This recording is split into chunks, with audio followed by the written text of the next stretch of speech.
बिस्मिल्लाहिर्रहमानिर्रहीम। अस्सलाम वालेकुम नाज़रीन, रावी न्यूज़ HD के साथ मैं हूं मोहम्मद रिजवान। आज रुक करेंगे जड़ावाला का, जहां थाना लुंडियावाला की हदूद में खूनी डकैती। जड़ावाला बुचियाना रोड पर नामालूम मुसल्ला डाकुओं ने राहगीरों को मुज़ाहमत पर फायरिंग करके मौत के घाट उतार दिया। मज़ीद जानते हैं जड़ावाला में मौजूद हमारे नुमाइंदा राना एजाज अहमद से। जी राना एजाज अहमद, क्या तफसीलात हैं आपके पास? बिल्कुल, जड़ावाला थाना लुंडियावाला की हदूद में खूनी वारदात। मकतूल के वर्सा के बकौल नामालूम मुसल्ला डाकुओं ने राहगीर को मुज़ाहमत पर फायरिंग करके मौत के घाट उतार दिया।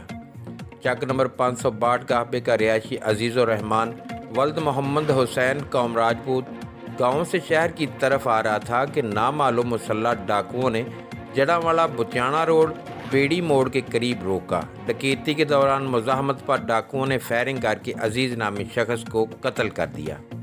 मकतूल कुछ देर पहले सऊदी अरब से वापस आया था। कत्ल की इतला मिलते ही DSP जड़ावाला, SHO थाना लुंडियावाला और चौकी इंचार्ज बुचियाना मौका पर पहुंचे और लाश को कब्जे में लिया और बजरिया एम्बुलेंस पोस्टमार्टम के लिए तहसील हेडक्वार्टर जड़ावाला मुंतकिल कर दिया। पुलिस का मज़ीद कहना है कि बहुत जल्द मुल्ज़मान को गिरफ़्तार कर लिया जाएगा। जी।